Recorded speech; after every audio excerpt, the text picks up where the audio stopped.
नमस्कार साथियों, मैं कैमूर से संजय कुमार। साथियों, देख रहे हैं मीडिया पर ग्रुप में एक मैसेज वायरल हो रहा है और एक तस्वीर वायरल हो रही है। मंत्री जी से कुछ शिक्षक नेता मिले और कुछ शिक्षक मिले। मिलने वालों में बहुत लोग थे, लेकिन उसमें सिर्फ नियोजित के लिए मिलने वाले 2 शख्स थे। वो आज तक किसी संघ में नहीं रहे। एक थे नवल जी, जो उनको कभी किसी संघ से मतलब नहीं रहा, बेदाग छवि, उनके ऊपर कोई दाग नहीं है। और दूसरे शख्स थे विद्यार्थी जी, काफी लड़ाकू जुझारू। ये दोनों व्यक्तित्व वहां उपस्थित थे और हम नियोजितों की बातों को बेबाकी से दोनों लोगों ने रखा मंत्री जी के सामने। आप तस्वीर में देख भी रहे हैं, जो साधारण दिख रहे होंगे वो नवल जी हैं और उनके जस्ट बगल में विद्यार्थी जी हैं। उन लोगों ने सारी बातों को हमसे शेयर किया, क्योंकि नियोजित शिक्षक स्वाभिमान के संघर्ष में वो लोग सहयोगी हैं और वो बड़े भाई हैं दोनों। लगातार मैं उनसे सीखता रहता हूं कि संघर्ष कैसे करना है, क्योंकि मैं लगातार कहता हूं कि मैं हमेशा सीखने का प्रयास करता हूं और कोशिश करता हूं कि आगे जो लड़ाई हम लोग लड़ रहे हैं उसमें हर तरफ से हम सीखें और आगे लड़ाई लड़ें, क्योंकि बिना सीखे और लिखे नहीं चलेगा। क्योंकि हम शिक्षक हैं, हम नेता नहीं हैं। जिस दिन आप प्योर नेता बन जाइएगा, गद्दी के चक्कर में पड़ जाइएगा, तो ये सब चीजें कमजोर पड़ जाएगी। तो साथियों, एक चीज मैं स्पष्ट कर देना चाहता हूं, किसने रखा शिक्षा मंत्री जी से नियोजित शिक्षकों की बात? मैंने कह दिया, आप लोगों से रखा। उन दोनों लोगों ने, खासतौर पर नवल जी ने काफी बातें की और वो बेबाकी से रखे। प्रमोशन से लेकर के सारी चीजें। प्रमोशन पर मंत्री जी ने कहा कि 12 वर्षीय प्रोन्नति आप लोगों को मिलेगा। 8 वर्ष का जिक्र नहीं कर रहे हैं, क्योंकि 8 वर्ष में थोड़ा सा घटा है, इसलिए उस पर चर्चा अभी नहीं कर रहे हैं। तो चलिए, हम लोग कई सावन, कई भादो, कई चिलचिलाती धूप देख चुके हैं, उससे नहीं घबराना है। हमारे पाठक जी आए थे तो वो हम लोगों को हटा ही रहे थे। सक्षमता नहीं दिए तो 3 बार देंगे, फेल होंगे, हट जाए, क्या क्या था वो भी हम लोगों ने देखा है। वो कोरोना काल था शिक्षकों के लिए। पाठक जी का समय कोरोना काल था शिक्षकों के लिए। और ये समझिए कि कोरोना काल में बहुत कुछ सीखने को मिला। अगर पाठक जी कोरोना काल थे तो उनके द्वारा सीखने को भी बहुत कुछ मिला कि हम लड़ाई कैसे लड़ें। तो ये कुछ बातें मैं इस चैनल पर नहीं बोल सकता हूं जो मंत्री जी ने कहा, क्योंकि खामियां मेरे अंदर भी हैं और बड़े बड़े प्रधानमंत्री जी हैं, मुख्यमंत्री, सब में खामियां हैं। उकेड़िए, अगर खामी ना रहे ना तो फिर तो इंसान नहीं भगवान हो जाएगा। ठीक है, वो मंत्री नहीं होते अगर उनमें खामी नहीं होती, तो मंत्री हो भी नहीं करते। समझ रहे हैं? तो आप समझते हैं कि आजकल एमपी, एमएलए, मंत्री, मुख्यमंत्री कौन बनता है? ठीक है, अभी बताने की बात नहीं है। प्रधानमंत्री बने, क्या उन्होंने बोला वो भी आप सुने होंगे। तो ये कहने की बात नहीं है। आज के नेता का मतलब अधिक से अधिक झूठ बोल करके वोट ले लेना, यही होता है नेता का अर्थ। आज के समय में यही है, जितना अधिक झूठ बोल लीजिए उतने अच्छे नेता आप बन जाइए। तो माननीय मंत्री जी ने कहा कि नियोजित के ऊपर हम ध्यान दे रहे हैं। ये सत्य है कि उन्होंने कहा कि नियमावली में संशोधन हम करने जा रहे हैं, ये भी सत्य है, क्योंकि विशिष्ट का ट्रांसफर हो रहा है। तो भाई वही सवाल पूछ रहे हैं कि नियोजित का क्यों नहीं। तो आप लोग सुनते रहिए, मंत्री जी की भी कुछ मजबूरियां हैं, वो बोल रहे हैं, क्योंकि वो मंत्री जी हैं, साथ में नेताजी भी तो हैं, तो उनको ध्यान रखना है ना सबका, सबके मनोभावों का भी तो ध्यान रखना है। उससे आप लोग नहीं घबराइए। फिर उसके बाद हम लोग शिक्षक हैं, हम लोग सृजन करते हैं। जहां समस्या होती है, तो चूंकि ये लोकतंत्र है, ये अंग्रेजी शासन नहीं है, मुगलिया हुकूमत नहीं है, ठीक है, यहां लोकतंत्र है और माननीय न्यायालय है। कोई समस्या होगी हम वहां पहुंचेंगे, क्योंकि हम पंचायती राज के कर्मी हैं। ये आप दिमाग में बैठा लीजिए, ठीक है, ये आप दिमाग में बैठा लीजिए। बहुत सारे देख रहे हैं, लोग निकाल रहे हैं कि अब संशोधन होगा, जैसे लग रहा है कि संशोधन होकर के नियोजित शिक्षकों को तड़ी पार भेजा जाएगा। ऐसे ही कुछ लोग बयान दे रहे हैं, तड़ी पार भेज दिया जाएगा या इनकी नौकरी ही समाप्त कर दी जाएगी। अरे ऐसा भी तो बोलिए ना कि इनकी नियमावली में संशोधन करके ग्रेच्युइटी ईपीएफ में जो खामियां उसको दूर किया जाएगा, ताकि ये लाभ मिल सके। ये भी तो हो सकता है ना भाई। कम बचे हैं तो अधिक लाभ भी मिल सकता है, क्योंकि आज तक का यही इतिहास है, कम लोगों को अधिक लाभ मिल जाता है, अधिक संख्या वालों को दिक्कत होती है देने में। आर्थिक लाभ आर्थिक ज्यादा जो है तो बोझ आता है। इसलिए तो कुछ लोग अपने आप को सांत्वना दे रहे हैं कि ऐसा होगा तो ठीक है, अच्छी बात है, हम तो मजबूती से लगे हुए हैं। आप लोग नियोजित भाई थोड़ा भी नहीं घबराइए। लगातार हर जिले के साथियों से मेरी बातें होती रहती हैं, और बस एक दिमाग रखिए कि वहां नियोजित की बात करने के लिए 1-2 लोग ही पहुंचे थे, बाकी सबकी बात करने के लिए बहुत लोग पहुंचे थे। आप लोग देख लीजिए, तो वो सारी जानकारी मिली। तो सबकी बात नहीं, जो नियोजित की बात की है, मैंने उनकी बात को सुना और आगे उनके साथ कदम से कदम मिलाकर के हम चल रहे हैं। और वो सारी चीज, आप नियोजित भाई थोड़ा भी घबराइए नहीं, क्योंकि समस्या झेलने के तो हम लोग आदी हैं, और जो बचे हैं वो समझ ही रहे हैं कैसे लोग बचे हैं, ठीक है। दूसरा जी, क्या शिक्षकों के लिए दूसरे जगन्नाथ मिश्रा बनेंगे मंत्री जी? इतिहास के पन्नों में जगन्नाथ मिश्रा, स्वर्गीय जगन्नाथ मिश्रा जी का नाम स्वर्णाक्षरों में लिखा जाता है शिक्षकों के लिए। तो क्या मंत्री जी शिक्षकों के लिए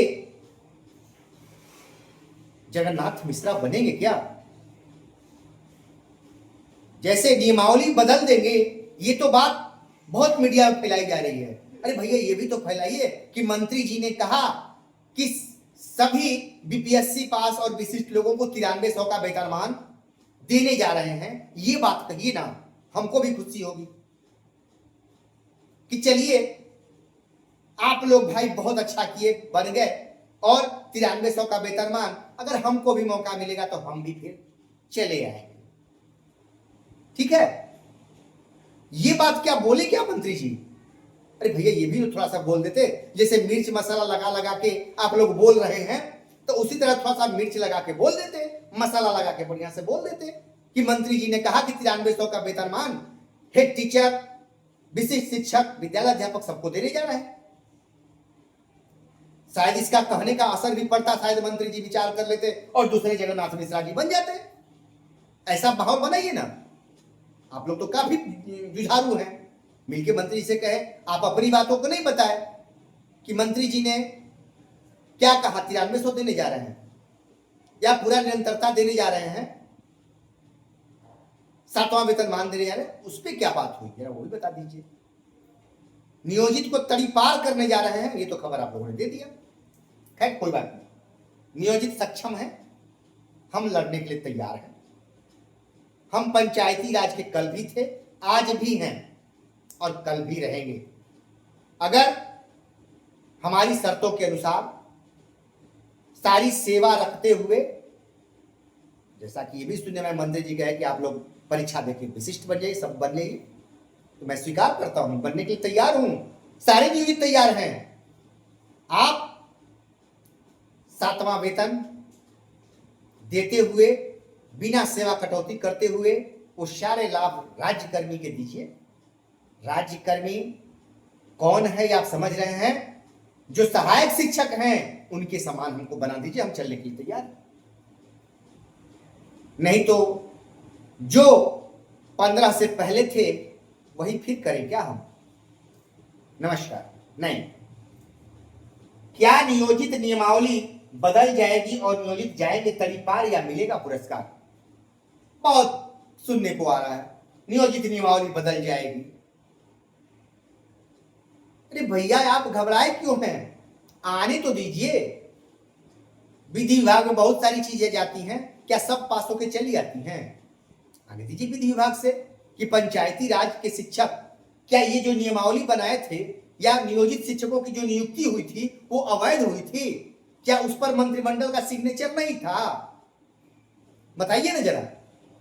विधिवत गजट निकला और गजट के अनुसार आरटी एक्ट के प्रावधान थे, उस पर खरा उतरते हुए नियोजित शिक्षकों की बहाली हुई थी। ये दिमाग में बैठा लीजिए। जो स्थान सहायक शिक्षक का है वही स्थान इन नियोजित शिक्षकों का है, बस वेतन में कमी है, अन्यथा सारे वो आरटी एक्ट के नियम कानून को हम भी पालन करते हैं, तब बहाल हैं। उस समय कागज दिखाओ नौकरी पाओ, टीटी करो नौकरी पाओ, अब बीपीएससी करो नौकरी पाओ, दो परीक्षा दो नौकरी पाओ। जब जैसा है वैसा आता है नियम, उसके अनुसार होता है। हमारे समय में वही नियम था। तो क्या उस समय ये गलत बहाली हुई थी? क्या हमारे माननीय मुख्यमंत्री उस समय के नीतीश कुमार जी अनपढ़ थे? या उस समय का मंत्रिमंडल अवैध था? या उस समय के जितने आईएएस थे उनको जानकारी नहीं थी? वो बिना पढ़े लिखे आ गए थे क्या कि ऐसे शिक्षकों को बहाल बिना नियम कानून के कर दिए? समझिए इन चीजों को बारीकी से। फिर तो इसे ना संविधान की आवश्यकता है, जब मन हुआ नियम बनाए, जब मन हुआ कूड़ेदान में डाल दिए। बहुत सारी बातें सुनते हैं। अब आप देखिएगा कई लोगों के पाकिट में ही संविधान चलता है, ऐसा लगता है। ऐसा है क्या? जुबान से संविधान नहीं चलता है, लिखित से चलता है। कोई चीज आप लिख देते हैं, पन्ने पर लिख दिए, वो बिना नियम के हटता नहीं हो, मिटाया नहीं जाता है। उसका कानून है, उसमें कई धाराएं आ जाती हैं। बना देना आसान है, मंत्रिमंडल के पास ताकत है कि कोई नई चीज बना देती है, लेकिन संशोधन के लिए फिर पापड़ बेलने पड़ते हैं, कई चीजें देखनी पड़ती हैं। और जब नौकरी में है तो खास तौर पे नौकरी देना आसान है, हटाना आसान नहीं होता है। ठीक है, नई नौकरी नया पद स्वीकृत करके बहाल कर दीजिए, लेकिन उनको हटाने लगिएगा ना तो फिर आप समझिए क्या होता है। वही संविधान की खूबसूरती है। और हम लोग तो भाई कागज दिखाओ नौकरी पाओ, हमारा तो यही काम है भाई, कागज दिखाओ नौकरी पाओ। सरकार का नियम था आए, उससे पहले जाइएगा तो कैसा 8वां 9वां पास लोग बहाल हुए, वैसे ही होता था। तो क्या वो बेकार हो गए? वो तो वेतन लेने के रिटायर हो रहे हैं। अब एक आध जगह हमको सुनने में आया है, हमारे शिक्षक भाई ने फोन किया कि एक नए नए किसी जिला में बीओ साहब आए हुए हैं। अब वो एक शिक्षिका बहन से कहे कि आप नियोजित हैं, विशिष्ट क्यों नहीं बन गई? क्यों नहीं बनी? परीक्षा क्यों नहीं दी? और सोचिए परीक्षा क्यों नहीं दी? आपका कागज फर्जी है क्या? अब सोचिए क्या बात है साहब, ऐसे बीओ साहब होते हैं? ये लिखित में बीओ साहब निकाल दीजिए ना जरा, समझ में आ जाएगा आपको। मुंह से बोल रहे हैं ना, लिखित में निकाल दीजिए। इसलिए रिक्वेस्ट है, पदाधिकारी हैं, ऐसा ना बोलें, अपनी गरिमा को समझें। आपका पद है, गरिमा है, उस गरिमा को धूमिल ना करें। महोदय, रिक्वेस्ट है। तो ऐसे ऐसे पदाधिकारी हैं जिनको ये भी पता नहीं है कि हम क्या बोल रहे हैं, ये हमारे अधिकार से क्या बाहर है जो हम बोल रहे हैं। सोचिए, हम सुने, बड़ा आश्चर्य मुझे हुआ। कोई बात नहीं, ऐसे ऐसे लोगों से मुलाकात होती रहती है और कभी हो जाएगी मुलाकात उनसे भी, ठीक है। तो भाइयों, आप निश्चिंत रहें, घबराइए नहीं, आने तो दीजिए सामने, आप सामने आने दीजिए, घबराना नहीं है। सुनते रहिए, आपको सुनाने के लिए तो आपको अभी सुन रहे थे कि आप लोग को याद है ना कि नहीं परीक्षा दिए तो नियोजित को तो सरकार फेंक देगी, उठा के हटा देगी सबको अगर जो परीक्षा नहीं देगा। क्या क्या नहीं सुने हम लोग, क्या विचलित हो गए, क्या फटा दिए गए? ये संभव नहीं है, समझिए इन चीजों को।